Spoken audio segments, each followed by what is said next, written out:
Manila Broadcasting Company.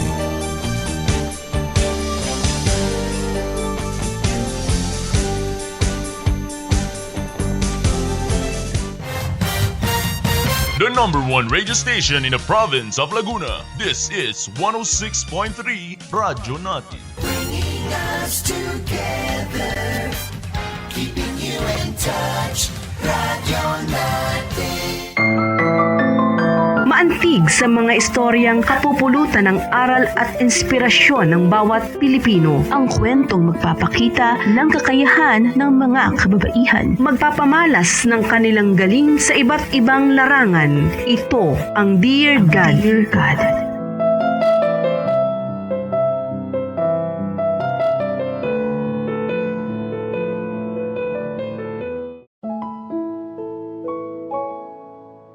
May mga taong darating sa ating buhay na mag-iiwan ng bakas. Ang ilan ay magdadala ng liwanag at pag-asa, habang ang iba naman ay mag-iiwan ng sugat na matagal bago maghilom. May mga kakilala tayong nagiging sandigan natin sa panahon ng panghihina, ngunit mayroon ding nagiging dahilan ng pagkawasak ng tiwalang minsan nating iningatan. Dear God, ako po si Sam. At ang kwentong ibabahagi ko po sa inyo ay hindi lamang kwento ng pagkakaibigan, kundi isang salaysay ng tiwala, panlilinlang at pananahimik na naging dahilan ng aking pagdurusa. Ito ay kwentong aking dinanas mula sa aking mga katrabahong sina May at Romy. Sisimulan ko po ang paglalarawan kay May, ang taong itinuring kong tunay na kaibigan. Matagal na po kaming magkasama sa trabaho at sa paglipas ng panahon, naging mas malalim ang aming ugnayan. Siya ang naging takbuhan ko sa tuwing ako ay may problema. Sa pamilya, sa trabaho, at maging sa mga personal kong takot at pangarap. Lahat ng aking kahinaan ay alam niya. At sa kanya ko ay pinagkatiwala ang mga lihim na hindi ko kailanmay sinabi kahit na kanino man. Sa panahong iyon, buo ang aking tiwala sa kanya. Naniniwala ako ang aming pagkakaibigan ay hindi kayang sirain ng kahit na sino. Ngunit nagbago ang lahat nang dumating sa buhay namin si Romy. Isa siyang katrabaho, palabiro, palabate, at may likas na kakayahang makuha ang loob ng halos lahat ng makasalamuhay niya sa opisina. Sa tuwing papasok siya, tila gumagaan ang paligid. May baon siyang biro, may handang kwento, at may laging mga ngiting kayang magparelax ng kahit sinong kausap. Sa unang tingin, mahirap isipin na ang ganitong klaseng tao ay maaaring maging dahilan ng kaguluhan. Marami ang humahanga sa kanya at isa na rito si May. Hindi niya ito ikinubli sa akin.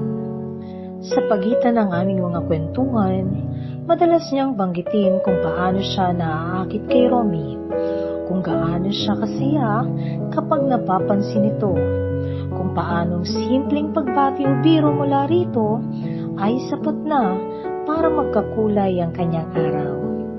Pinakikinggan ko lamang siya noon. Iniisip na bahagi iyon ng kanyang paghanga at wala namang masama roon. Bilang kaibigan, nandun ako upang umunawa at makinig. Ngunit habang abala si May sa pagkukwento ng kanyang nararamdaman, may isang bagay na unti-unting nabubuo sa likod ng aking kamalayan. Isang katotohanang hindi ko agad nakita at hindi ko rin inaasahan. Sa paglipas ng mga araw, napansin ko ang atensyon ni Romy ay hindi kay May nakatuon, kundi sa akin. Sa simula, iniisip kong nagkataon lamang iyon. Marahil ay mas madalas lang kaming nagkakasabay sa trabaho o mas pareho lamang kami ng aming mga interes. Pinilit kong huwag bigyan ng ibang kahulugan ang kanyang mga kilos. Ngunit hindi nagtagal, naging malinaw ang kanyang intensyon. Ang mga biro ay naging personal. Ang mga tanong ay lumampas sa pagiging simpleng pakikisama at ang kanyang presensya ay tila laging naghahanap ng pagkakataong mapalapit sa akin. May mga tinging matagal kaysa sa nararapat. May mga mensaheng ipinapadala kahit tapos na ang oras ng trabaho. Mga mensaheng hindi na tungkol sa gawain, kundi tungkol sa aking buhay at sa mga bagay na pinili kong panatiling pribado.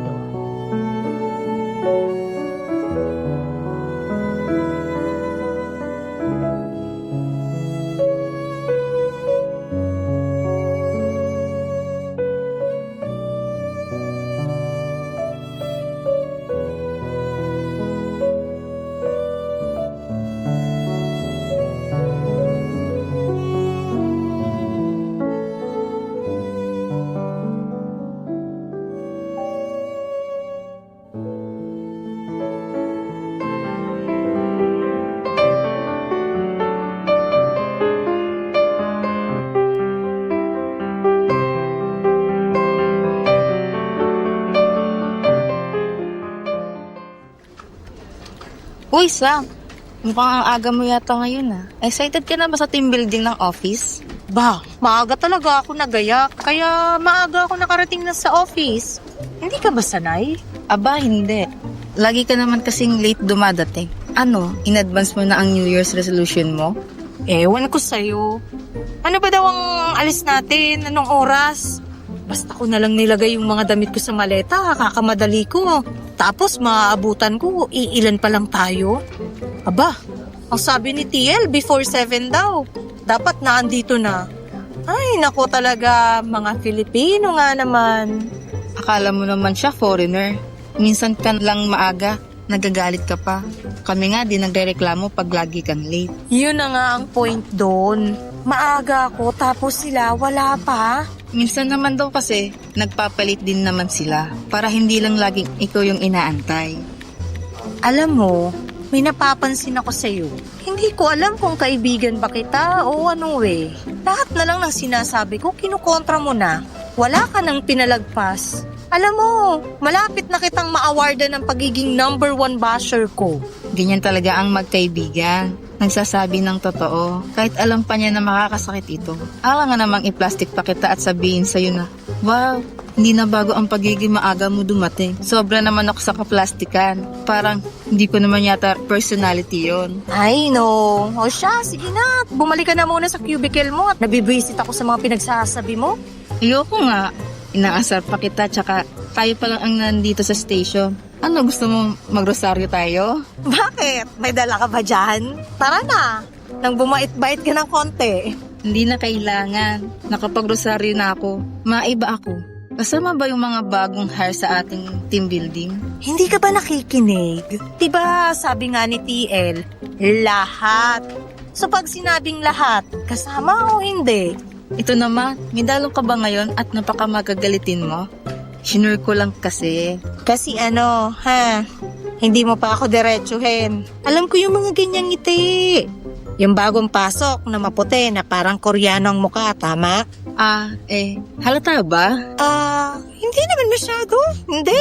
Pero kung yung kalandian mo, maalingasaw hanggang dun sa hallway. Ba, akala mo ba hindi ko malalaman? Ikaw kaya ang laman ng chismis ng iba natin mga katrabaho dito. Ang sabi nila, lagi ka daw nagpapansin dun sa bagong hire na empleyado. Wala akong pakialam kung anong sasabihin nila. Tsaka single naman ako. At alam kong single siya. Kaya anong masama? Bawal na ba ngayon magkagusto sa isang tao? May batas na ba na nagsasabi na bawal kami magkarelasyon? Paras naman kaming walang sabit Hindi nga bawal, pero isa lugar mo naman. Kasi hirap na ako mag-explain sa ibang tao.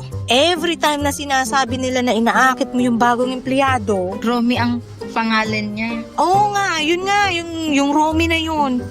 Ay nako, kailangan ko pang sabihin na gano'n ang personality mo. Friendly ka lang, kaya wala Wag na lang ka kung bibigyan ng mali siya. Pero naman, May, magtira ka naman ng konting pagpapahalaga sa sarili mo. Hindi yung all out ka pagdating sa taong gusto mo. Yun nga ang maganda para makarating sa kanya na crush ko siya. Para hindi na ako mahirapan na malaman niya na tinitubok ng puso ko. Ewan ko sa'yo. Ang hirap mong paliwanagan kahit kailan. Hindi yun ang pinupunto ko, May. Ang gusto ko lang, bilang kaibigan mo, natingnan ka nilang karespeto. Hindi yung ang tingin nila para kang mauubusan ng lalaki sa kinikilos mo. Siyempre, bilang kaibigan mo, masakit sa akin na marinig na ganun ang iniisip nila sa'yo. Nasasaktan din kaya ako. Ganun din naman ang ginagawa ko sa'yo. Every time na sinasabi nila na lagi kang late, pinagtatanggol din kita. Oo nga. Yung akin kasi, pinipilit ko naman na maaga. Tunayan nga, maaga akong naalis sa bahay, kaya lang, lagi naman akong inaabot ng traffic. At alam naman yun ni TL, kaya nga ako laging nag-i-extend para habulin yung late ko. Sa kaso mo, iba kasi, hinuhusgahan ka nila base sa ipinapakita mo sa isang tao. Mahirap yun. Mamimisinterpret ka nila kahit pa nga alam ko na hindi ka naman ganung tao, na hindi ka naman kinukulang sa lalaki. Anong hindi? Kulang na kulang. Tigang na tigang. At gusto nga'y madiligan. Talagang may oras ka pa talaga para magbiro, ah. Maging mindful ka naman sa paligid mo para din naman yun sa ikakabuti mo. Kaya ako to sinasabi sa'yo, May, kasi mahal kita bilang kaibigan mo at ayoko nang makakarinig na hindi magandang sinasabi against sa'yo. Sana siya din. Mahal ako. Ano ba to? Seryoso ang sinasabi ko pero parang hindi mo naman pinapasok sa loob mo. Bahala ka na nga dyan. Diyos ko, masasayang lang ang laway ko kaka-explain sa'yo. Oo na. Binibiro lang naman kita. Alam ko naman yun. At katulad mo, aware din naman ako sa mga nangyayari sa paligid ko. Kaya lang, ang iniisip ko na lang, kung magpapa-apekto ako sa kanila, walang mangyayari sa akin. Habang buhay na lang akong tatanong ng dalaga nito. Kaya kahit ano pa ang sinasabi nila, kahit ipangpapa nila sa akin na desperada ako, lahat yun tatanggapin ko. Basta makarating lang kay Romy ang pag-ibig ko. Alam mo ba, Sam? Ngayon ko lang ito naramdaman. Yung talagang tinamaan ka ng pana ni Cupido. Hindi pa man Valentine's pero grabe tong puso ko. Every time na nakikita ko siya, hindi ko mapigilang ma-inlove sa kanya. Para bang yung hangin sa paligid, nagiging mabango. Yung mga ilaw nagiging dim, tapos slow motion lahat. Except siya. Nakakatawa pero totoo. Ay nako. Alam mo, iniisip ko kagabi, ano kaya kung yayain ko siya mag-date? Total, may 13th month na tayo. May pangkape na ako. May pang pizza pa siguro, di ba? Hindi naman siguro masama na ako yung gumawa ng first move. May, ikaw talaga. Pero teka, seryoso ka ba dyan? Ang bilis mo naman ata umatake. Hindi mo pa nga alam kung gusto ka rin niya. Paano ko malalaman kung hindi ko susubukan? Tsaka Sam, nakita mo naman si Romy kahapon, di ba? Nung binigay ko yung stapler sa kanya, ngumiti siya. Ngumiti. Yung ngiti niya parang may meaning. Parang may sinasabi. May, nginitian niya rin ako nung humingi ako ng bond paper. Hindi valid yung sa'yo. Neutral smile yun. Yung sa akin, romantic smile. May kilig factor. Grabe ang imagination mo, girl. Pero sige, go. Support kita. Pero, paano mo exactly balak siyang yayain? Yun nga iniisip ko. Hindi pwedeng basta, Romy, date tayo. Dapat may style. Gusto ko yung effortless pero may impact. Makayayain ko siya after office. Sabihin ko, uy Romy, balita ko may masarap na milk tea sa tapat. Gusto mo i-try natin? Aba, pwede. Pero wag naman yung sobrang nanginginig yung boses mo, ha? Baka isipin niya, inaatake ka. Ako? Kinakabahan? No way. Basta si Romy. Sunggab agad ako. Sana naman si Romy na talaga, Sam. Lord, ibigay niyo na sa akin si Romy. Parang awa niyo na. Promise, magbabait na ako pag ginunant mo ang wish ko. Regalo mo na lang sa akin, Lord, ngayong Pasko. Tange, dinamay mo pa talaga si Lord, sa kalandian mo.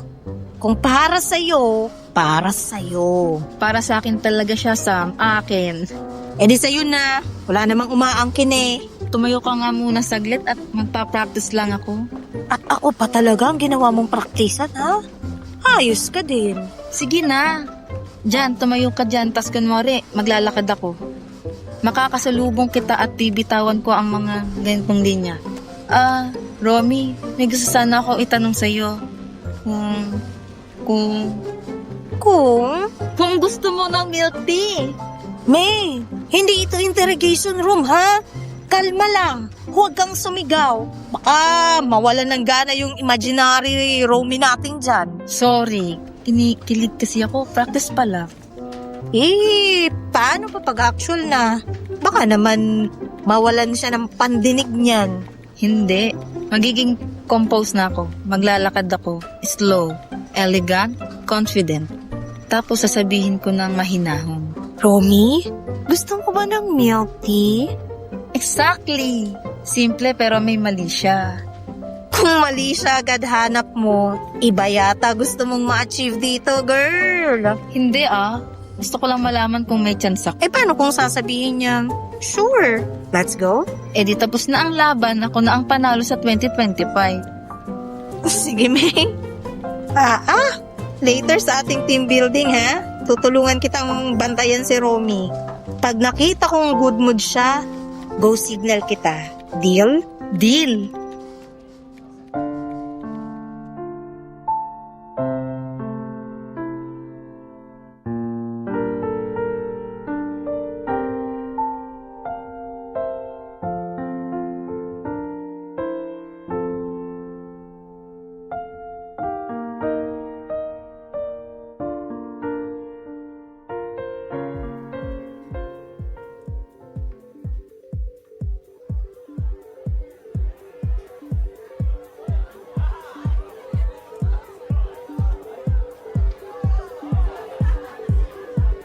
Sam, nakita ko na si Romy sa kabilang table.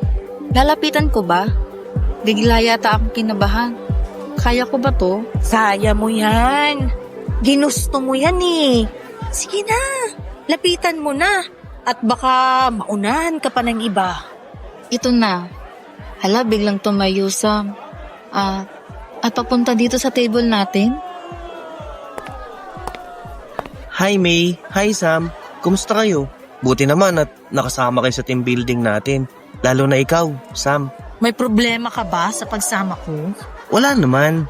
Actually, natutuwa nga ako kasi hindi kita madalas makita kapag team building. Parang ngayon ka lang ulit sumama, tama ba? Kasi pagkakakilala ko sa'yo, masyado kang workaholic. Lagi kang nasa opisina. Bihira ka lang sumama sa mga ganito. Well, oo. Medyo inusog ko lang yung schedule ko ngayon. Hello din, Romy. Hi May. Buti nakasama ka rin. Alam mo, Sam, nakakatuwa ka today. Parang mas fresh ka. Siguro dahil nakalabas ka rin sa work mode? Hindi naman. Same lang. Same lang? Ang fresh pala pag siya nagsabi? Hindi, iba talaga. Parang mas relax, mas approachable. Teka, anong activities ang balak mong salihan mamaya? Baka gusto mo sabay tayo? Ewan ko pa. Pero, sure. Pwede naman. Nice. Sige, sabihan mo na lang ako ha. Or PM mo ko para maka-coordinate natin. Uy, Romy, nakita mo ba yung list sa board? Ang daming activities, no? Baka gusto mo rin, sumali sa balloon relay. Tayo. Kami. Marami. Oo, nakita ko. Pero gusto ko sana yung mga team challenges. Mas masaya pag may kakampi na mahilig makipag-coordinate. Bakit parang may slow motion? Actually, May, ikaw, ano bang sasalihan mo? Ako? Baka mag-volunteer ako sa lahat ng pwedeng salihan para masaya. Ayos yan. Sporty ka pala. Pero Sam, promise ha? Date mo ako later? Oo naman. Good. Sige, mauna na ako ha. Kukuha pa ako ng tubig. See you later, Sam. Tsaka ikaw din pala, May. You too. Sam, bakit parang ikaw yung bida sa love story ko? Grabe ka? Hindi ko naman kasalanan kung gusto kanyang ka-team sa lahat, kung tingin niya fresh ka, kung gusto kanya ka-coordinate. Sam, Ako dapat yun. May, kumalma ka lang. Ano ba to? Eh ano ngayon? Grabe, yung puso ko, puno ng milk tea plan, biglang naging ice water. Tingnan mo. Baka hindi naman ibig sabihin nun na yan, oh. Huwag mo nang ituloy.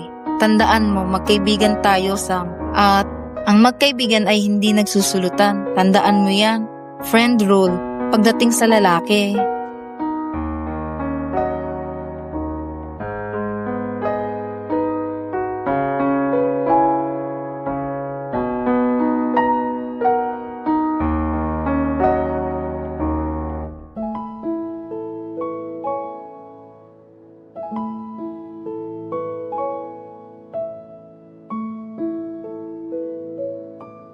Unti-unting nagbago ang pakikitungo ni May sa akin, dear God. Ang dating bukas na pakikinig ay napalitan ng katahimikan. Ang dating magaan na usapan ay naging mabigat at puno ng pag-iwas. Hindi ko agad naunawaan ang dahilan, ngunit ramdam ko ang lamat na unti-unting nabubuo sa pagitan naming magkaibigan. Ako ang nasa gitna, isang sitwasyong hindi ko hiniling, ngunit ako ang labis na naapektuhan. At doon ko napagtanto na ang pagdating ni Romy ay hindi lamang nagdala ng bagong mukha sa opisina, kundi nagbukas din ng mga damdaming hindi napaghandaan, inggit, pagnanasa, at paglabag sa mga hangganang dapat sanay malinaw at iginagalang. Ang dating tahimik na mundo ko ay napalitan ng pag-aalinlangan, pati na rin ng takot. At ang lugar na tinatawag kong trabaho ay unti-unting naging espasyong hindi naligtas para sa akin.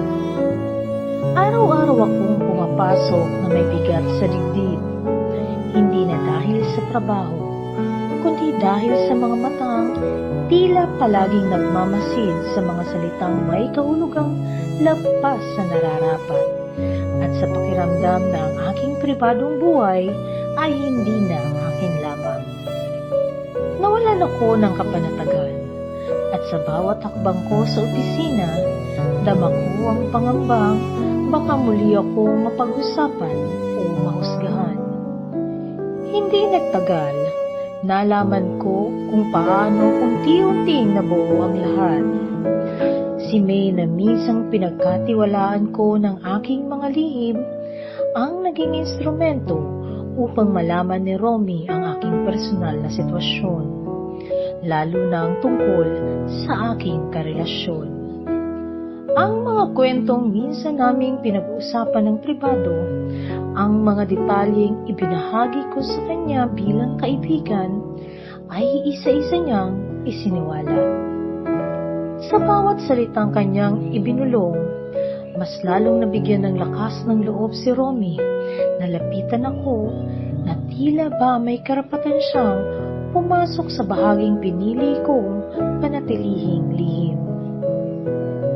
Ginamit ni May ang kaalamang iyon, hindi upang protektahan ako, kundi upang ipakita kay Romy ang aking kahinaan.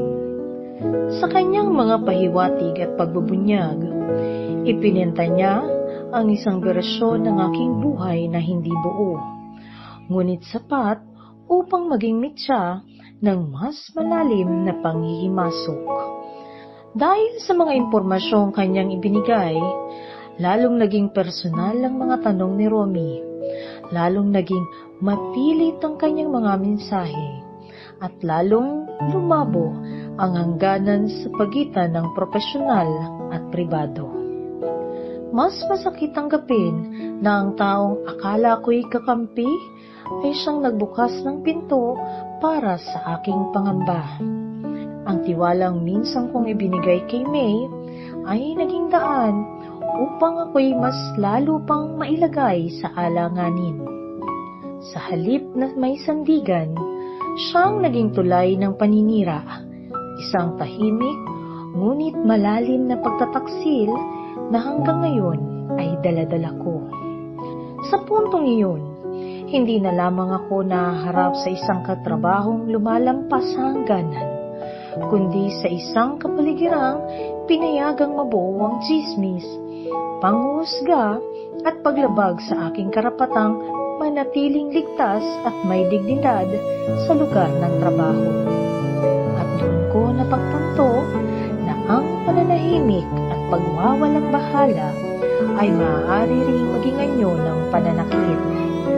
Isang sugat na hindi nakikita, ngunit araw-araw nararamdaman.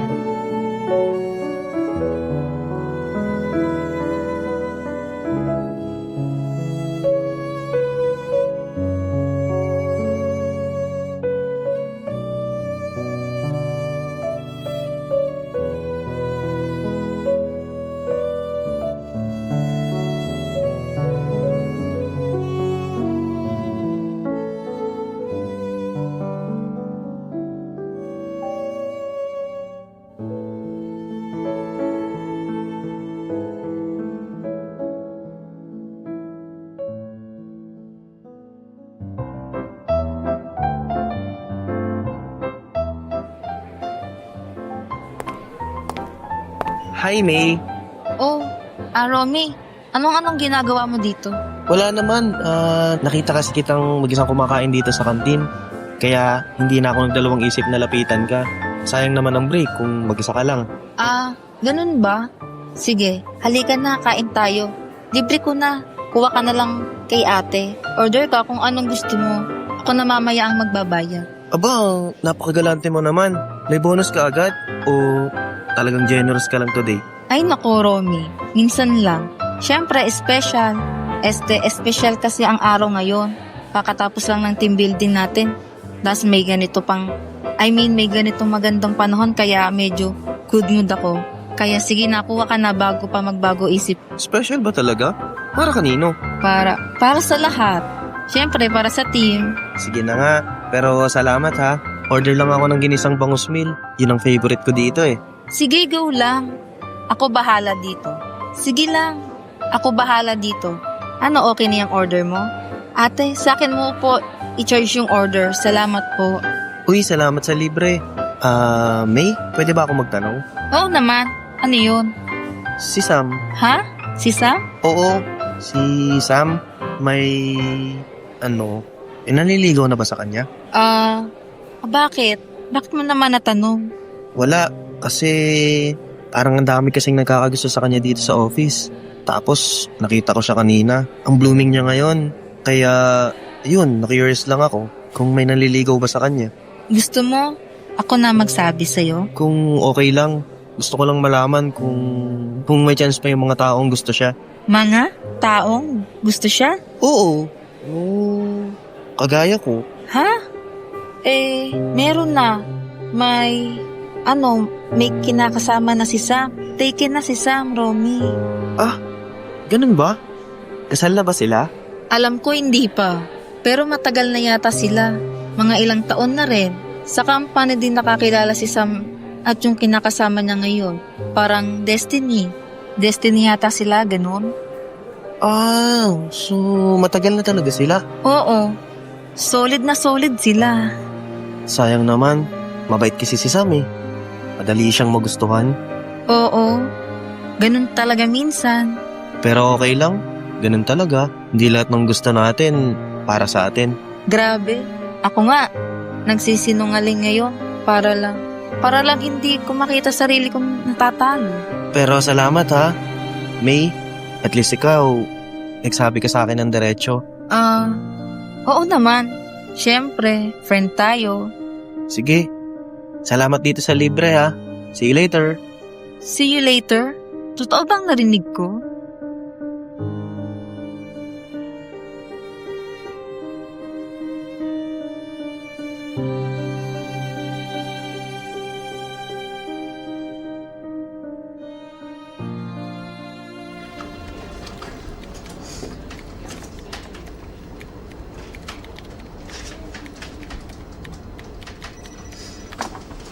Uy, May! Mukha yatang napaka-busy mo ngayon Hindi man lang tayo makapagtsikahan. Hindi ko na alam ang mga ganap sa love life mo. Kwentuhan mo naman ako. Ano na bang development sa inyo ni ni Bebe Romy mo? Sam, wala naman. Normal lang naman. Walang nothing special. Ha? Ano yun? Parang stiff mo today. Di ka naman ganyan dati Sorry ha. Medyo pagod lang siguro. Pagod? O may tinatago ka sa akin? Come on, Nay. Ako to. Yung best teammate mo sa Chismis Department. Ano na ba talaga? May spark ba kayo ni Romy? Can we not talk about that now? Bakit naman? Dati naman, excited ka pang sabihan ako ng updates. Kahit wala namang update na yung may nangyayari na yata. Bakit biglang quiet ka? Sam, please. Wag muna ngayon. May nagawa ba ako, May? May nasabi ba ako sa'yo? Wala. Wala naman. Okay lang ako. Okay tayo. May, alam ko may problema. Sige na, sabihin mo sa akin. Huwag mo akong biglang parang gino-ghost lang. Oo, yung parang friend ghost ba? Para kasi nakakabastos yun. Hindi kita gino-ghost, Sam. Promise. Siya, sige. Pabalik na muna ako sa table ko. Pero May, kung may mali ako, sabihin mo lang sa akin. Ayokong may distansya sa atin na hindi ko alam yung dahilan. Oo naman.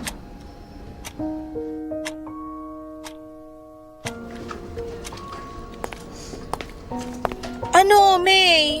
Hindi ka pa ba uuwi? Halika na. Umuwi na tayo at mukhang uulan pa. Sige na, uwi na tayo. Baka mamaya may stranded ka pa dito. Sam, ito na lang muna. Susunod na lang ako. Ano ka ba? Ang weird mo talaga. Kanina ka pa. Kanina pa kitang tinatawag. Kanina pa kita kinakausap. Pero parang hindi ikaw ang kausap ko.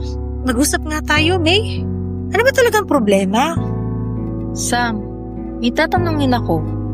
Sana sagutin mo ng totoo. Oo naman. Ano ba yun? Sam, gusto ko ba ni Romy? Ha?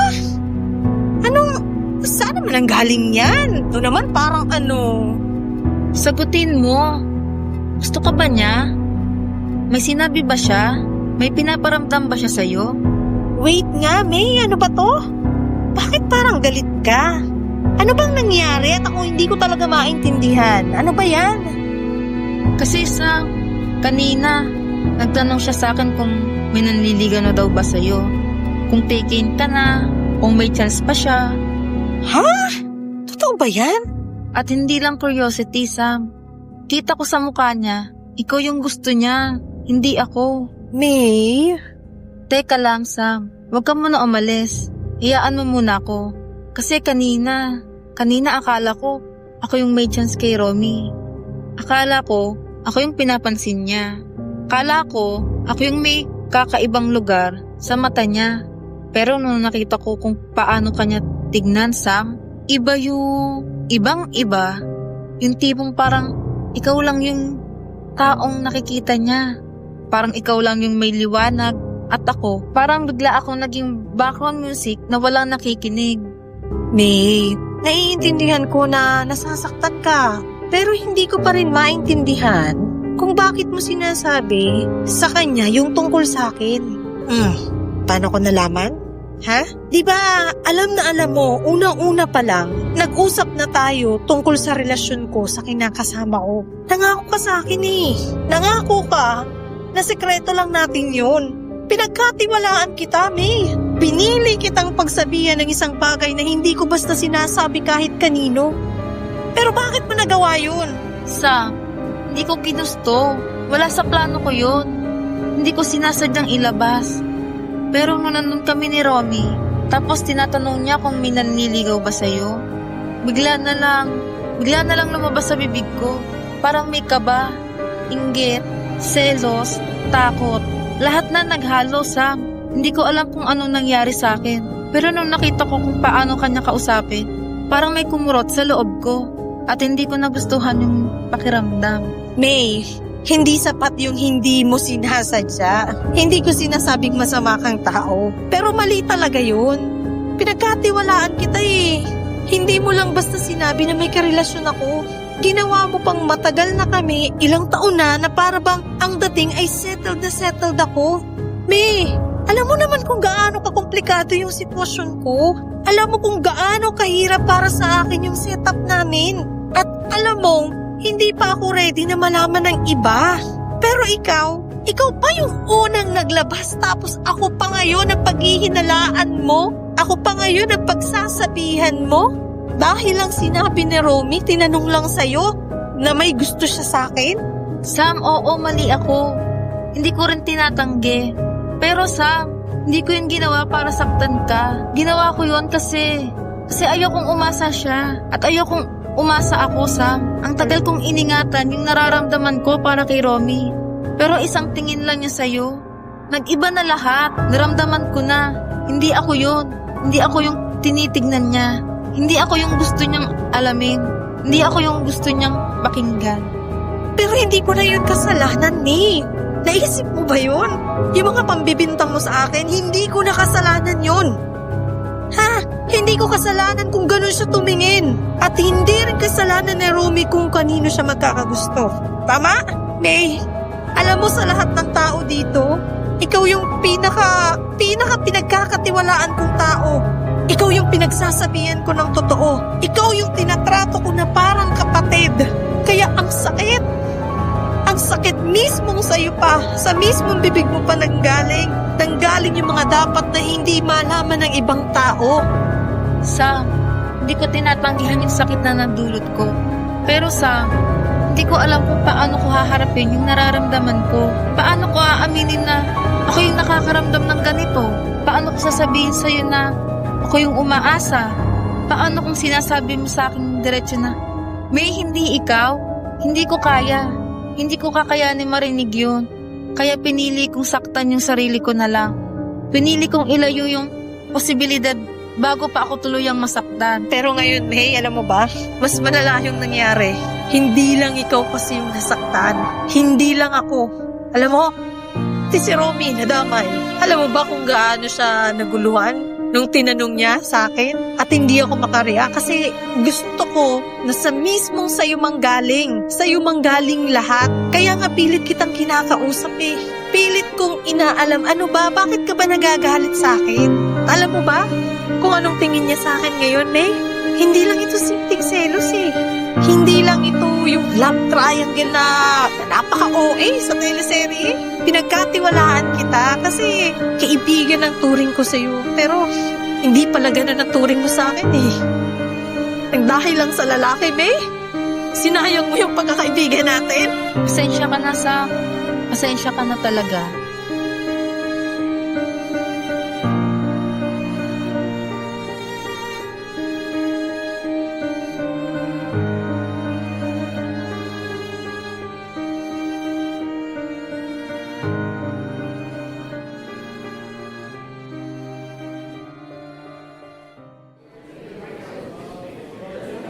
Ano kaya kung i-chat ko si Sam?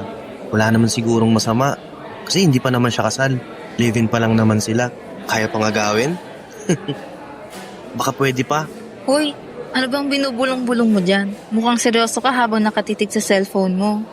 Anong latest, Romy? May plano ka na ba na makialam sa buhay ng iba? Wala naman. May naisip lang ako. Eh ikaw, ano palang ginagawa mo dito? Bakit parang napapansin ko hindi kayo madalas magkasama ni Sam? Kanina lang nakita ko siya. Nasa kabilang table siya kumakain mag-isa. May problema ba kayong magkaibigan? Wala naman. Hindi naman kami nagkakaproblema ni Sam.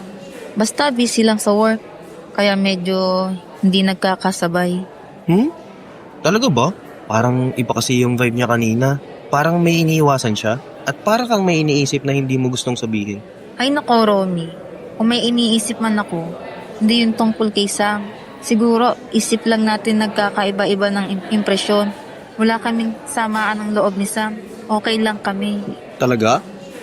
Okay. Basta sigurado ka ha. Hindi ko naman gustong makialam. Pero nakikita ko lang yung body language nyo. Parang may tension na hindi mo masabi. Romy, seryoso. Wala kaming tension ni Sam. Sigurado ako, okay lang kami. Siya, sige kung ganun. Basta kung may kailangan ka, kahit ano pa yun, open ka lang sa akin ha. Ayaw ko lang na may misunderstanding. Oo, Romy. Salamat. Wala talagang problema. Promise. Okay. Oo, salamat, Romy. Sige, uwi na rin ako. Kita-kits sa opisina bukas. Sige, tingnan natin kung paano siya mag-react. Ma-chat nga si Sam para maihatid ko kung sakali. Uy, Sam, mukhang abala ka ah. Akala ko ba best friend mo lang si May? Bakit parang mag-isa siya lagi sa kantin, ha? Romy? Wala naman. Busy lang si May sa work. Bakit mo ba naitanong? Ewan ko, mukhang may hiwalay na waves kayo ah. Parang may hindi ako alam. Wala naman. Wala naman kaming problema ni May. Bakit mo naman sinasabi yun? Ayos lang ba kayo ni May? Baka kasi nagtatago lang ng feeling si May. Hindi mo alam. Baka kailangan ko pang tulungan siyang i-express. Romy, wag mo na wala ka kasing alam sa nangyayari. Wag mo nang galawin yung feelings ni May, pwede ba? Uy, relax ka lang. Sinasabi ko lang na baka may spark sa pagitan nyo. Pero kung gusto mo, pwede rin kitang tulungan. Baka kasi may secret kayo na hindi ko pa alam. Romy, pwede ba? Tama na. Huwag mo na akong pagsalitaan tungkol sa kanya. Gusto ko lang na chill ang sitwasyon ni May, okay? Chill? Depende sa perspective mo. Malay mo, baka mas exciting pa yung may konting drama. Romy, stop it.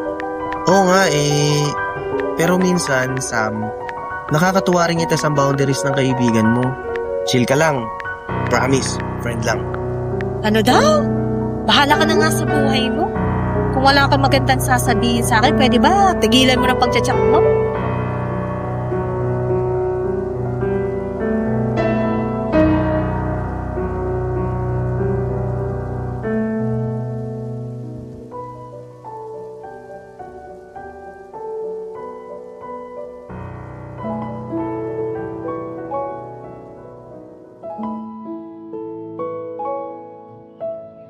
Kaya para matapos na ang lahat ng sakit at paghihirap na dinadanas ko, nagpasya akong mag-resign na sa trabaho, dear God.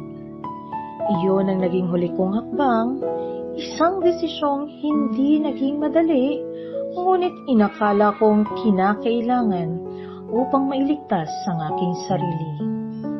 Umasa ako na sa aking pag-alis, matatapos na ang mga bulong-bulungan, ang tensyon at ang takot na araw-araw kong dinadala. Akala ko, sa paglayo ko sa lugar na pinagmula ng aking sugat, doon ko muling mahanap ang kapanatagan at katahimikan. Ngunit nagkamali ako. Ang aking pag-resign ay hindi naging wakas, kundi simula ng panibagong anyo ng panggugulo. Kahit wala na ako sa opisina, kahit pinili ko nang umiwas at manahimik, hindi pa rin tumigil si Romy. Sa halip na igalang ang aking desisyon at hangganan, dinala niya ang pangihimasok sa mas personal na espasyo, sa aking cellphone, sa aking mga chat, at sa oras na dapat sana'y ligtas na para sa akin. Magsisimula sa mga simpleng mensahe, pangungumusta na wala namang pahintulot, ngunit kalaunan ng mga salitang iyon ay naging hindi na kaaya-aya. May mga mensaheng may halong pagpilit, may mga pahayag na may mali siya, at may mga pananalitang lumampas sa respeto at dignidad na nararapat sa kahit sinong tao. Ang mga chat na iyon ay hindi ko na hinihingi at lalong hindi ko ginusto. Ngunit patuloy na dumarating. Tila ba hindi niya kayang tanggapin ang aking katahimikan bilang malinaw na pagtanggi. Sa bawat tunog ng notification, bumabalik ang aking takot. Ang cellphone na dati gamit ko para makipag-ugnayan sa aking mga mahal sa buhay ay naging paalala ng aking pinagdaanan. Pinilit kong huwag sumagot, umaasang titigil siya, ngunit sa halip, mas lalo pang naging mapilit ang kanyang mga mensahe. May mga salitang bastos, may mga pahayag na nagpapababa ng aking pagkatao, at may mga linyang malinaw na naglalayong sirain ang aking katahimikan. Mas masakit isipin na kahit iniwan ko na ang aking trabaho, ang aking kabuhayan, ang aking rutina at ang aking pinaghirapang posisyon, dala-dala ko pa rin ang panggugulo at pang-aabala ni Romy. Ang pagre-resign na akala ko'y magiging kaligtasan ay nauwi sa patunay na ang problema ay hindi lugar, kundi taong patuloy na lumalabag sa hangganan. Doon ko lubos na unawaan na ang pananakit ay hindi natatapos sa pisikal na espasyo. Ang mga salitang ipinapadala sa chat, kahit walang pisikal na galaw, ay may kakayahang manakit, manakot at magdulot ng matinding emosyonal na sugat. At sa puntong iyon, dear God, napagtanto kong hindi ko na dapat pagtiisin ang ganitong uri ng pagtrato, sapagkat ang katahimikan na aking hinahanap ay hindi dapat ipinagkakait kanino man.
So, finally, resign ka na pala, Sam. Akala ko hanggang office lang kita makikita. Oo, Romy, nagdesisyon na ako. Tsaka matagal na dapat ako nag-resign. Ngayon lang ako nakahanap ng lakas ng loob. Bakit mo ba naisipan pa akong i-chat? Ha? Hindi ko rin alam. Siguro na-curious lang para malaman ko kung anong life mo na ngayon. Namimiss mo ba ang office? Mas masaya ka na sa bago mong schedule.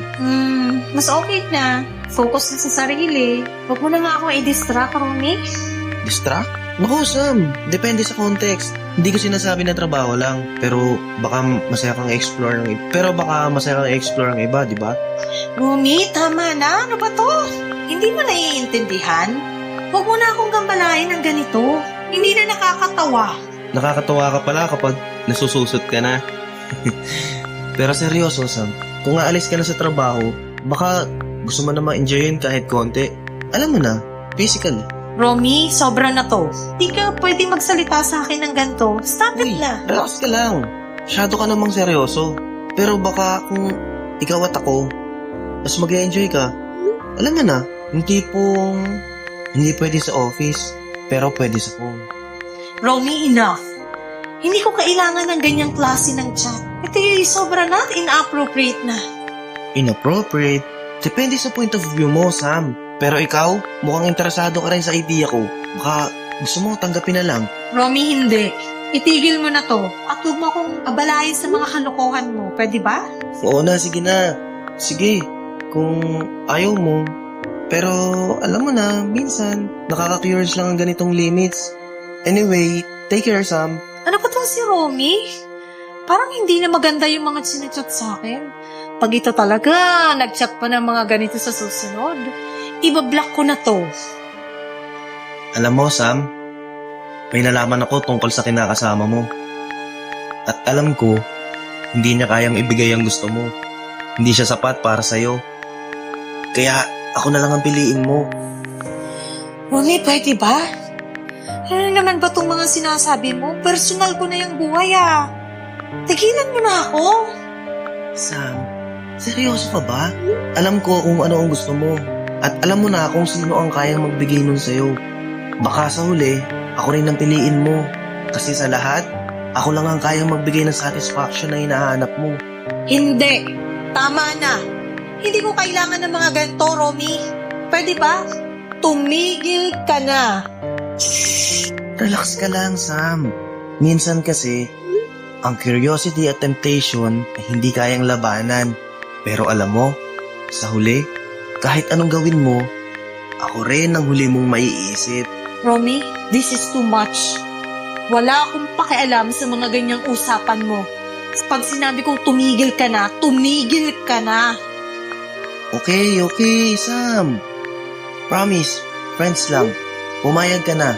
Makatikim ka man lang ng ibang putahe. Hindi ka pa din titigil, ha? Black talaga sa akin ngayon. Nakakasusutong lalaking to. Wala na ako sa kumpanya at lahat-lahat. Hindi pa rin ako tinitigilan. Ayun.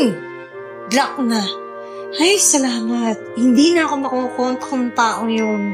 Ano na naman to? Nani account? Talaga naman, Romy. Talaga naman. Sam, akala mo ba tapos na? Hindi pa. Alam mo ba, ang kinakasama mo, may totoong asawa siya. Kaya hindi niya kayang ibigay sa'yo ang gusto mo. Hindi niya kayang magbigay ng kasiyahan na deserve mo. Ano? Ano ba to, Romy? Tumigil ka na, blinak na nga kita eh. Bakit mo ba ako ginagalit ng ganito, ha? Ha? Aminin mo na lang ang totoo. Nakabit ka, Sam. Hindi mo lang alam, pero sa mata ng ibang tao, masama kasi pumatol ka sa may asawa na. Pero kung sa akin, kaya kong maibigay sa iyo ang tunay na kasiyahan. Kaya tanggapin mo na. Sobra na to. Hindi mo pa talaga ako, titigilan, ha? Hindi ko kailangan ng mga ganyang drama, Romy. Ha? Saan mo ba nakuha ng mga ganyang impormasyon, ha? Sam, relax ka lang. Alam ko naman na hindi mo ako matatanggihan.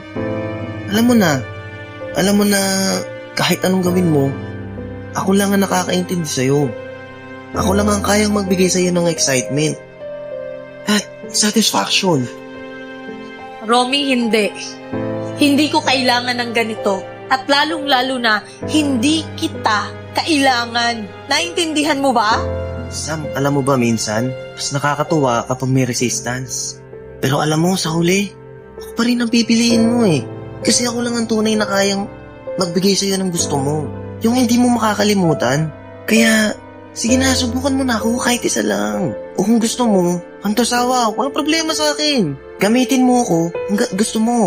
At least sa akin, wala kang sabit. Hindi tulad sa kinakasama mo. May sabit na nga, nananakit pa. Tumigil ka na. Utang na loob, Romy. Tumigil ka na.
Pwede ba kitang makausap?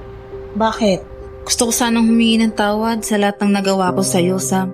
Yung pagsasabi ko kay Romy ng sikreto mo, nadala lang ako ng selos kaya ako yung nagawa. Pero maniwala ka man o hindi, nagsisisihan ko. May alam ko na. Pero gusto ko rin malaman, gaano ka ba ka-involved sa mga nangyayari sa akin, ha? Sam, hindi mo alam kung gaano ko kaseryoso. Nalaman ko din na hinaharas ka ni Romy at ginagamit niya yung mga nakalap niya sa akin. Yung mga impormasyon na sinabi ko sa kanya para mag-chat sa'yo ng mga hindi magagandang salita. Parang sinasadyang sirain yung katahimikan mo.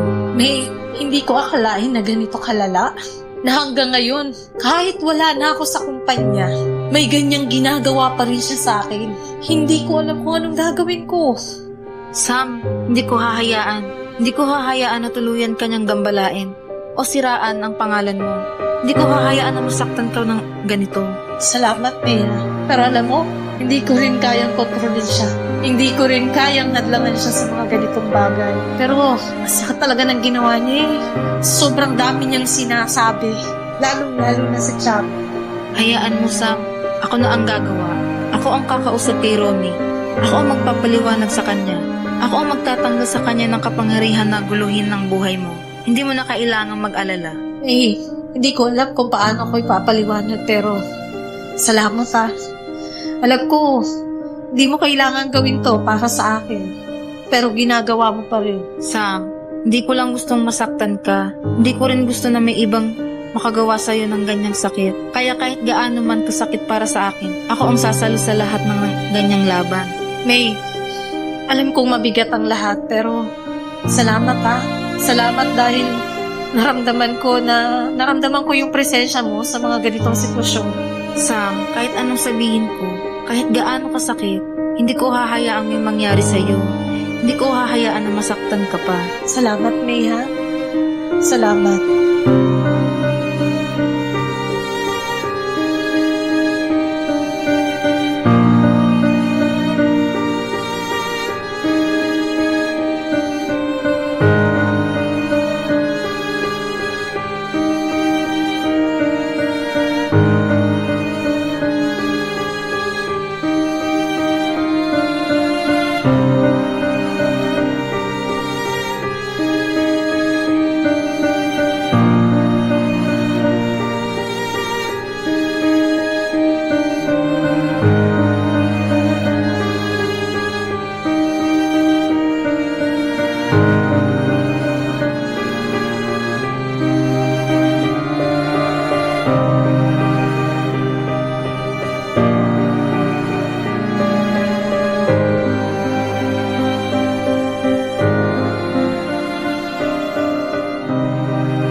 Dear God, sa gitna ng lahat ng sakit at kaguluhang aking dinanas, muling lumapit sa akin si May. Kinausap niya ako ng buong kababaang loob upang humingi ng tawad sa pinsalang idinulot ng kanyang mga naging desisyon. Inamin niya ang kanyang pagkakamali na sa gitna ng selos, kalituhan at sariling emosyon, siya mismo ang naging bahagi ng problemang matagal ko nang pasan. Hindi madali para sa akin ang haraping muli yung taong minsan ang sumira sa aking tiwala, ngunit pinili ko pa rin makinig. At doon, kahit papaano, nakahanap ako ng salitang kapanatagan. Hindi dahil nakalimutan ko ang sakit, kundi dahil pinilit kong huwag nang hayaang kontrolin pa nito ang aking puso. Tinupad ni May ang kanyang pangako. Sinikap niyang linisin ang gulong kanyang nagawa. Kinausap niya si Romy. Ipinaliwanag ang buong katotohanan at hiniling na itigil na ang lahat ng panggugulo. Para sa akin, iyon ay isang hakbang patungo sa pananagutan. Subalit hindi iyon pinakinggan ni Romy. Sa halip na tumigil, lalo pang lumala ang kanyang mga ginagawa. Nagpatuloy ang pagpapadala niya ng malalaswang salita, mga mensaheng puno ng bastos na pahiwatig at pananalitang walang paggalang. Kahit paulit-ulit ko nang binablock ang kanyang account, gumagawa siya ng panibago na tila ba'y determinado siyang sirain ang katahimikang pilit kong binubuo. Ang online space na dapat sana'y ligtas ay muli na namang naging lugar ng pangamba at takot. Hindi naglaon. Ang mga mensahe ay hindi na lamang bastos, may mga kasama na itong pagbabanta. Sa puntong iyon, malinaw na hindi na ito simpleng panggugulo. Ito ay isang uri na ng karahasang patuloy na sumisira sa aking kapayapaan at kaligtasan. Doon ko napagtanto na ang pananahimik at pagtitiis ay hindi solusyon at ang paulit-ulit na pagbablock ay hindi sapat upang mapigilan ng isang taong ayaw igalang ang hangganan. Kaya para tuluyan na itong matigil, nagpasya na kaming isumbong ang nangyayari sa kinauukulan. Hindi ito naging madaling desisyon. May takot, may pag-aalinlangan, at may pangambang muling mahusgahan. Ngunit nanaig ang paniniwala na ang paghingi ng tulong ay hindi kahinaan. Ito ay isang anyo ng lakas. Isang paraan upang ipagtanggol ang sarili at pigilan ang patuloy na pananakit. Sa lahat ng aking pinagdaanan, may mahalagang aral akong napulot.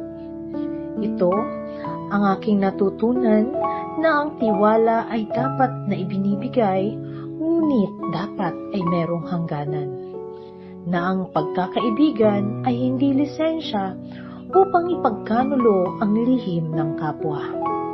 Na ang pananakit, pisikal man o sa pamamagitan ng salita at mensahe, ay hindi kailanman dapat baliwalain. At higit sa lahat, natutunan kong ang aking dignidad at kaligtasan ay mas mahalaga kaysa sa takot na magsalita. Ang aking kwento ay hindi lamang salaysay ng sakit, kundi paalala na may boses ang bawat isa sa atin, na may mga batas at institusyong handang makinig at umaksyon, at na ang tunay na kapanatagan ay nagsisimula sa tapang na ipaglaban ang sarili. Hanggang dito na lamang po ang aking kwento. Nagmamahal, Sam.